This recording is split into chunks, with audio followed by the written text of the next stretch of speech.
بہت ساری باتیں ایسی ہوتی ہیں کہ جب بندہ سب لوگوں سے شرمندہ ہو جاتا ہے اور اکثر لوگ اس کی حوصلہ شکنی کرتے ہیں، تو ایسے سنگین حالات میں بھی ماں جو ہے وہ اپنے بچے کو دلاسا دیتی ہے۔ پوری دنیا اس کی مخالف ہو جاتی ہے لیکن ماں اپنے بچے کا ساتھ دیتی ہے۔ پوری دنیا خرابیاں نکالتی ہے اگر کسی فرد کے اندر، لیکن ماں جو ہے وہ پھر بھی اپنے بچے کی خوبیاں بیان کرتی ہیں۔ تو حضور نبی علیہ السلام نے اللہ تعالیٰ کی محبت کو دکھانے کے لیے بندوں کو ماں کی دلیل دی کہ دیکھو جس طرح ماں اپنے بچے کو چاہتی ہے تو اسی طرح اللہ کریم جو ہے 70 ماؤں سے زیادہ اپنے ایک بندے کے ساتھ پیار فرماتے ہیں۔ کچھ لوگوں کو بیچ میں مغالطہ ہو جاتا ہے کہ شاید وہ بندہ مسلمان ہی ہو تو اسی لیے پیار کرتے ہیں۔ نہیں، اللہ کریم نے کائنات میں جتنے بھی افراد کو پیدا کیا اللہ تبارک و تعالیٰ سب سے یکساں پیار کرتے ہیں۔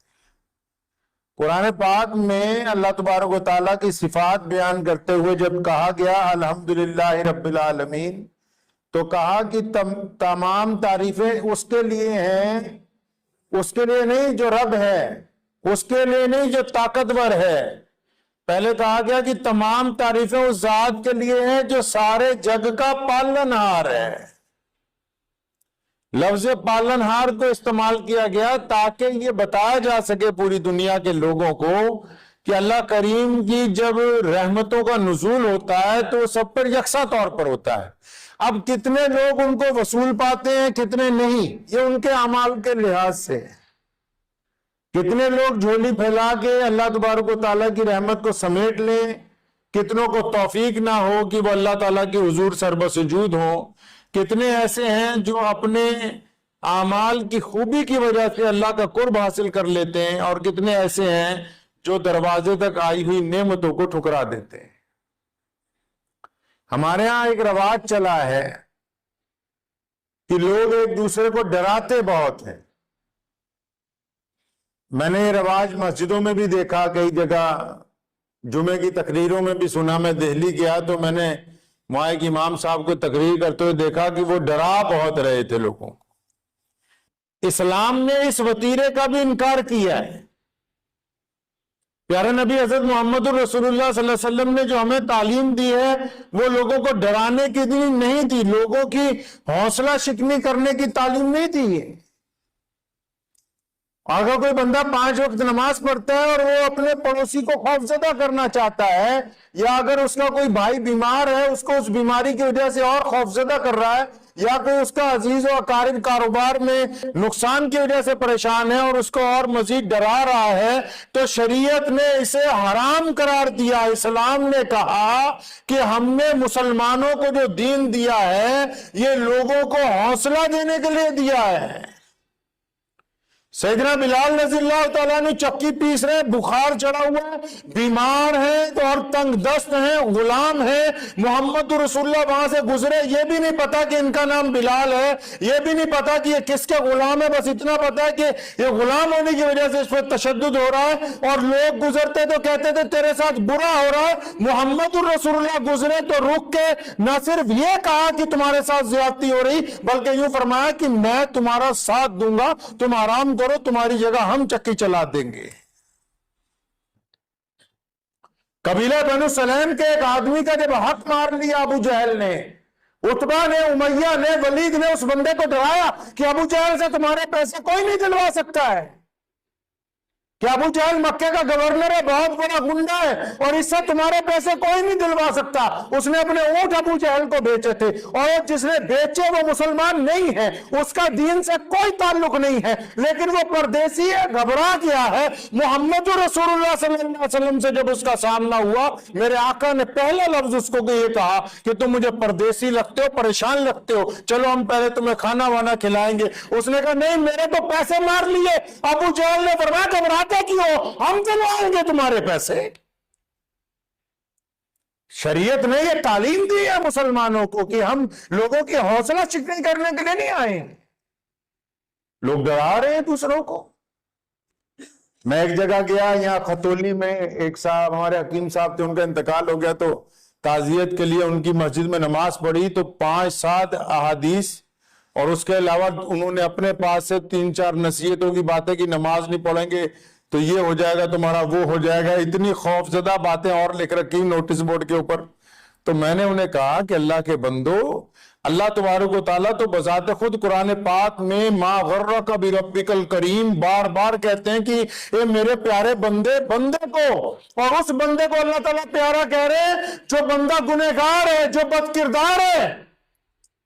تم تو اسے پیارا کہتے ہو نا جو شکل صورت سے اچھا لگتا ہو، جو کاروبار زیادہ بہت اچھا کرتا ہو، جس کے پاس سرمایہ بہت اچھا، جو تمہارا رشتہ دار ہو، جو تمہارا خونی بھائی ہو، تمہارا بیٹا ہو، تمہارا باپ ہو، تم اسے پیارا کہتے ہو. اللہ کریم نے انہیں پیارا کہا جن کو دنیا نے دھتکار دیا، جو دنیا کے بدترین لوگ کہلائے جاتے ہیں، جو کہ گناہوں کی دلدل میں دھسے ہوئے. اللہ کریم نے ان کو صدا لگائی ما غرک بربک الکریم، کہ میرے پیارے بندے تجھے مجھ سے کس نے غلط فہمی میں ڈال دیا، تو میری طرف آ تو صحیح، میں تجھے بخشنے کے لیے تیار ہوں. پتہ لگا دین حوصلہ شکنی کا نام نہیں ہے. اسلام نے کہا کہ اگر آپ کسی کی تعریف نہیں کر سکتے، سن لیجئے، دل پہ لکھ لیجئے اس بات کو، شریعت نے کہا کہ آپ اگر کسی کی تعریف نہیں کر سکتے تو اس کی برائی نہ کریں. اسلام نے کہا کہ کسی کی تعریف نہیں کر سکتے تو اس کی برائی نہ کریں. پھر شریعت نے کہا کہ اگر آپ کسی کی مدد نہیں کر سکتے اس کو دھکا مت ماریں. کسی کا اگر آپ ساتھ دینے کی طاقت نہیں رکھتے تو اس کو پیچھے کرنے کی بھی کوشش نہ کریں. شریعت نے کہا ہے کہ مسلمانوں کی یہ ذمہ داری بنتی ہے کہ وہ کسی کو خوفزدہ نہ کریں. کفار مکہ نے لوگوں کو خوفزدہ کیا ہوا تھا کہ تم ذات اور برادری کی بنیاد پر آگے نہیں بڑھ سکتے، تم ذات اور برادری کی بنیاد پر بیت اللہ میں نہیں جا سکتے. محمد رسول اللہ نے اس خوف کو ختم کیا. سیدنا اسامہ کو سردار بنایا جبکہ وہ غلام ہیں. بلال عرشی رضی اللہ تعالیٰ عنہ غلام ہے، ان کو مؤذن رسول کا درجہ دیا گیا تاکہ لوگوں کو ہم بتائیں کہ ہم لوگوں میں سے خوف کو ختم کرنے کے لیے آئے ہیں. یہ کیا بات ہو گئی کہ اگر کوئی بھائی زیادہ بیمار ہے تو ہم اس کے پاس بیٹھ کے نعوذ باللہ یہ کہیں کہ اچھا میرے بھی فلاں رشتہ دار کا اسی بیماری سے انتقال ہو گیا تھا. اس کا مطلب آپ شریعت کی خلاف ورزی کر رہے ہیں دوسرے کی حوصلہ شکنی کر کے. آپ ڈرا رہے ہیں لوگوں کو.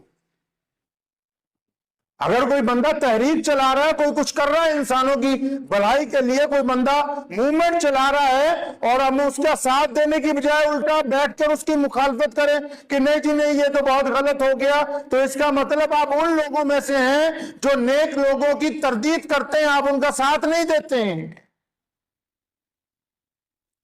شریعت نے ہمیں درس دیا ہے کہ بدترین حالات میں گھبرایا نہیں جا سکتا ہے. انسانوں کو سبق دیا محمد رسول اللہ نے کہ اگر حالات آپ کے موافق نہ ہو، آب و ہوا آپ کے موافق نہ ہو، اگر آپ کو دوائی نہیں لگ رہی، یا آپ کے کاروبار میں لگاتار نقصان ہو رہا ہے، یا آپ کوئی تحریک چلا رہے ہیں اس میں آپ کے ساتھ نقصان ہو رہا ہے، یا پوری حکومتیں آپ کے مخالف ہو گئی ہیں، تو اسلام نے کہا ہے کہ اس میں گھبرانے کی تو کوئی بات نہیں. اسلام نے ثابت قدمی کی بات کی، اسلام نے عزم اور استقلال کی بات کی. ایک بڑا خوبصورت واقعہ مجھے یاد آ گیا. تیمور لنگ کا بیٹا تھا سلطان جلال الدین خوارزم شاہ اس کا نام تھا. تو منگول اس وقت پوری دنیا میں بڑی طاقتیں تھیں. دو ہی بڑے سپر پاور تھی اس دور میں، ایک چنگیز خان، ایک تیمور لنگ. دنیا کی سپر پاوریں تھی تو، اور ان کے پاس لاکھوں فوجیں تھے. تو تیمور لنگ کا جو بیٹا تھا چھوٹا، اس کا نام تھا سلطان جلال الدین خوارزم شاہ. ایک جگہ چنگیز خان کی 10 لاکھ فوجوں نے اسے گھیر لیا. سنو اسلام نے درس کیا دیا. اب اسے جب گھیر لیا، اس کے پاس 10-15 ہزار سپاہی تھے سارے. جس دن میں یہ واقعہ پڑھا تو میں بہت دیر سوچتا رہا بھی جن کا عزم استقلال اللہ پہ کامل ہوتا ہے وہ کس طرح کے لوگ ہوتے. تو لکھا ہے کہ وہ ایک پہاڑی پر بلند پہ کھڑا تھا، اس کی فوج کی ٹکڑی ساتھ میں تھی، تو چاروں طرف چنگیز خان کی فوجیں، منگول جو تھے، انہوں نے اسے گھیرا ہوا تھا. اب اس کا جو وزیر ہے جلال الدین کا، یہ کہتا ہے کہ میں اور میرے ساتھی دل میں سوچ رہے ہیں کہ اتنی بڑی فوج نے ہمیں گھیر لیا تو اس سے بچ کے نکلنا کیسے ہے، اپنی جان کیسے بچائیں۔ اور دنیا کا نقطہ بھی یہی کہتا ہے کہ اگر بہت بڑی طاقت کوئی سامنے آ گئی تو بندہ کیسے باہر نکلے۔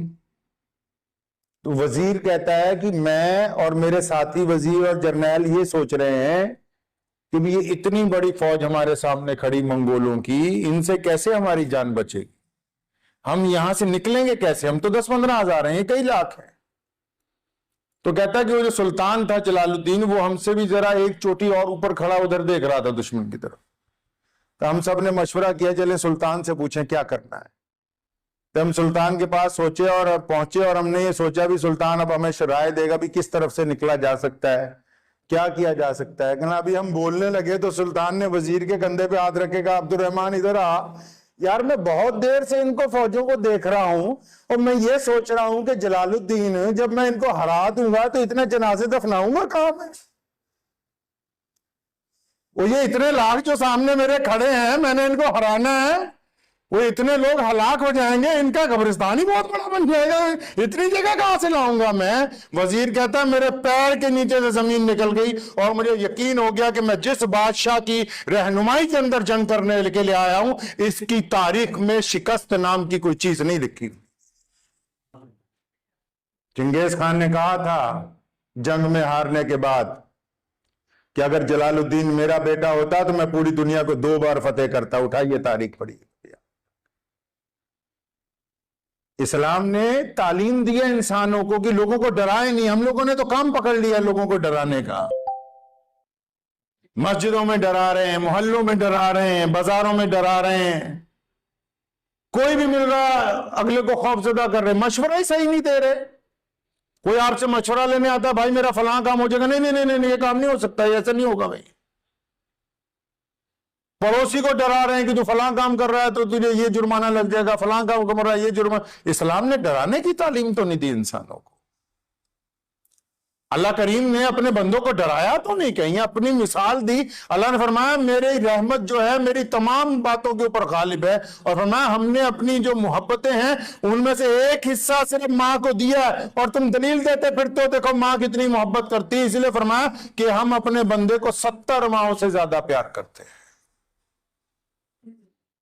قرآن پاک نے بار بار تعلیم دی ہمیں، چاہے آپ کا پڑوسی ہندو ہے، سکھ ہے، دلت ہے، عیسائی ہے، کوئی بھی ہے، آپ کا جو عزیز و اقارب ہے، کوئی بھی وہ کسی بھی مذہب سے تعلق رکھتا ہے، اسلام نے کہا کہ ان کے نیک مشوروں کے اندر جب ان کے ساتھ کوئی معاملات ہوتا ہے آپ ان کو ڈرائیں نہیں کہ آپ کا فلاں کام خراب ہو جائے گا، بلکہ اپنی طاقت کے مطابق ان کو حوصلہ دیں، ان کی ہمت افزائی کریں۔ شریعت نے ان باتوں کی تلقین دی ہے، ہم تو فتووں میں پڑ گئے کہ پجامہ اونچا ہے یا نیچا ہے، داڑھی لمبی ہے یا تھوڑی ہے، مونچھیں کتنی قطری ہونی چاہیے۔ وہ فروعی مسائل اپنی جگہ ثابت ہے بنیادی طور پہ، وہ ہمارے ذاتی طور پہ ہیں، لیکن جو اسلام نے اپنا آفاقی پیغام ہمیں پوری دنیا، اس کی تعلیم تو اس کے ساتھ ساتھ بہت ضروری ہے کہ ہم اپنی ذاتی طور کے اوپر ہی اپنی ذاتی مسائل کے اوپر ہی ایک دوسرے کے درمیان میں لڑتے رہ جائیں گے اور اسلام کا پیغام کوئی ہم تک پہنچائے گا نہیں۔ اب شب برات آ رہی ہے، دیکھیں پرسوں کو اتوار کی رات کو شب برات ہے۔ نبی اکرم صلی اللہ تعالی وسلم کی متعدد احادیث ہیں شب برات کے متعلق۔ مجھے اکثر ایک صاحب کا شعر یاد آ جاتا ہے، وہ کہتا ہے عقید منجمد اپنی جگہ پر، مطلب جو عقیدہ ہے نا وہ تو اپنی جگہ کھڑا ہوا ہے، مطلب منجمد جم گیا ہے۔ عقید منجمد اپنی جگہ پر، اماموں کی قبائیں لڑ رہی ہیں۔ اب کوئی یوٹیوب پہ لگا ہوا ہے حرام ہے، کوئی لگا ہوا ہے حلال ہے، کوئی لگا ہوا ہے روزہ نہ رکھو، کوئی لگا ہوا ہے مسجد میں نہ جاؤ، کوئی کہہ رہا ہے فلاں جگہ نہ جاؤ۔ عبادت کی جو روح محمد رسول اللہ نے عطا کی ہے، احادیث میں جتنی بات آ گئی، آپ اس مثبت بات کو قوم کو کیوں نہیں بتا رہے؟ کیا اختلاف سے بچ کے کوئی راستہ اسلام نے اللہ اور اس کے رسول تک جانے کا نہیں دیا؟ ایک مسجد ہے پوری دنیا کی سب سے بڑی مسجد جس کو بیت اللہ کہتے ہیں، اس میں شیعہ جاتے، سنی جاتے، بریلوی، انصاری، قریشی، پٹھان، اہل حدیث، اور وہ تمام کے تمام اپنے اپنے طریقہ کار کے مطابق نماز ادا کرتے ہیں۔ ان کی ہو رہی ہے اور آپ کی ہو نہیں رہی ہے ایک مسجد میں۔ جتنے عقائد ہیں پوری دنیا میں مسلمانوں کے درمیان، اب وہ چاہے نیت یہاں پر باندھ لے، چاہے یہاں پر باندھ لے، چاہے وہ رفع دین کرے یا نہ کرے، یہ تمام کی تمام محمد رسول اللہ کی سنتیں ہیں۔ تو ایک دوسرا بندہ اگر کسی اور سنت کی ادائیگی کر رہا ہے اور آپ اس سنت کی ادائیگی کو وجہ بنا کر اپنے بھائی کی دشمنی کر رہے ہیں، تو پھر آپ کوئی اعلیٰ ترین مسلمان نہیں بن گئے۔ دل میں اتنی جگہ ہونی چاہیے کہ اپنے دوسرے مسلمان بھائی کو آپ مسجد کے اندر اس کے امام کے مطابق نماز پڑھنے کی اجازت۔ ٹھیک ہے، آپ کو آپ کے عقیدے سے کوئی نہیں ہلا رہا، آپ جس امام کی اقتداء کر رہے ہیں کرتے رہیے، لیکن اگر کوئی دوسرا آدمی اپنے امام کی اقتداء کے مطابق، اپنے مسائل کے مطابق نماز پڑھ رہا ہے، تو آپ میں اتنی بھی اب اخلاقیات نہیں باقی بچی کہ آپ لکھ کے لگائیں گے کہ فلاں آدمی اندر داخل ہوگا کہ فلاں آدمی نہیں داخل ہوگا۔ شب برات کی رات ہے یار، اتنی بات تو حدیث پڑھ کے دل سے پوچھ لیا کرو نا، کیا جائز ہے کیا ناجائز ہے۔ دل اگر یہ کہتا ہے کہ شب برات کو پٹاخے بجانے چاہیے، پوچھو نا اس دل سے۔ اگر یہ کہتا ہے نہیں یہ ہمارا رواج نہیں ہے تو مت بجاؤ۔ اگر دل یہ کہتا ہے سج دھج کے سڑکوں پہ ساری رات گزارنی اچھا نہیں لگتا، یہ ہمارا گردی ہے، تو پھر مت میرا سڑکوں پہ رات کو عبادت کر لو۔ اس میں فتوے کی تو کوئی ضرورت نہیں ہے۔ بندے کا سب سے بڑا مفتی اس کا دل ہے۔ حضرت مولانا رشید صاحب، احمد رشید صاحب لدھیانوی رحمۃ اللہ علیہ، مفتی اعظم جنہوں نے احسن الفتاوی لکھا ہے، آج بھی کسی مدرسے میں جب کوئی فتویٰ لکھا جاتا ہے تو احسن الفتاوی کھولا جاتا ہے پہلے۔ انہوں نے لکھا ہے کہ اگر بندے پر کوئی مصیبت آ جائے اور اس کو یہ پتا کرنا ہو کہ یہ مصیبت رحمت ہے یا عذاب ہے، تو کسی مولوی سے پوچھنے کی ضرورت نہیں، اس دل سے پوچھو۔ لکھتے ہیں کہ اگر پریشانی آنے کے بعد، بیماری آنے کے بعد، مصیبت آنے کے بعد، گھر میں فسادات آنے کے بعد، کاروبار میں نقصان ہونے کے بعد، لوگوں کے درمیان برا بننے کے بعد، اگر ایک بندہ وہ گناہ نہیں چھوڑتا جو مصیبت آنے سے پہلے کرتا تھا، مثال کے طور پہ ایک بندے کو زبردست نقصان ہو رہا ہے اور وہ بندہ کوئی بدترین گناہ کرتا ہے، نقصان کے باوجود گناہ نہیں چھوڑتا، تو مفتی صاحب نے لکھا ہے یہ اللہ کی طرف سے عذاب ہے اس کے لیے۔ یہ مصیبت کیا ہے جی؟ عذاب ہے۔ اور اگر مصیبت آنے کے فوراً بعد گناہ سے توبہ کر لیتا ہے، وہ گناہ نہیں کرتا جو مصیبت آنے سے پہلے کرتا تھا، تو فرماتے ہیں کہ یہ اب آزمائش ہوگی اور اللہ کریم اپنے فضل سے اس آزمائش سے بندے کو باہر نکالتے ہیں۔ تو یہ تو ہمیں اپنے دل کے پاس ہی سب سے بڑا مفتی رکھا ہوا، اللہ کریم نے ہمارے دل میں ہی رکھی ہے بات۔ تو اپنے دل کو کیوں نہیں پوچھتے بار بار کہ یہ کام صحیح ہوا ہے کہ نہیں ہے؟ حضور صلی اللہ علیہ وسلم کیا ایسا کر سکتے ہیں؟ نعوذ باللہ کیا اس دور میں ایسا ہوا ہوگا؟ جو باتیں تمہارا دل گواہی دیتا کہ یہ نہیں جچ رہی، یہ دوسروں کی قوم سے مشابہت رکھتی ہیں، تو ان باتوں کو چھوڑ دیں بس۔ بعض اوقات صرف اپنے فتوے دینے کی وجہ سے کوئی صاحب کہہ رہا ہے جی 14 شعبان کو عبادت نہیں ہونی چاہیے، یہ نہیں ہونا چاہیے۔ محمد رسول اللہ صلی اللہ علیہ وسلم نے بذات خود اس رات کو اللہ تبارک و تعالیٰ کی عبادت کی ہے۔ اب کوئی بندہ کتنی کرتا ہے کتنی نہیں کرتا یہ اس کا معاملہ ہے، لیکن یہ تو سمجھیے نا کہ اللہ نے بہانے بنائے، شب قدر کو، شب برات کو، رمضان مبارک کو، اللہ کریم نے آپ کو بہانے بنائے ہیں کہ بھئی اس بہانے میرا بندہ آ کے اپنی مغفرت کروا لے، اس بہانے بندہ اپنی مغفرت کروا لے۔ اب اگر کوئی بندہ 14 شعبان کی رات کو ہی سویا رہے یا لیلۃ القدر کی رات کو رمضان مبارک میں تلاش ہی نہ کرے، تو پھر یہ تو اتنا تو ہم مانتے ہیں کہ اس نے ایک اچھا موقع کھو دیا، اس نے ایک وقت اس کی زندگی میں بہترین آیا وہ ضائع کر دیا ہے۔ تو ایسے وقت کو ضائع کرنے کی بجائے کیا بہتر نہ ہو کہ وہ اطمینان قلب کے ساتھ سکون سے جا کے مسجد کے اندر عبادت کرے؟ بہت بہترین کپڑے پہننے کی بجائے یہ بہتر نہیں ہے کہ ان کپڑوں کے پیسے کسی ایسے غریب کو دے دے جس کے پاس تن دھرنے کے لیے کپڑا نہیں ہے؟ بریانی کی بڑی بڑی دیگیں بنانے کی بجائے اگر کسی ایک غریب کو 10,000 روپے دے دو اور کسی ایک غریب کو پورے بکرے کے صدقے کے پیسے دو، اس کے گھر کا پورے مہینے کا راشن نہ چل جائے؟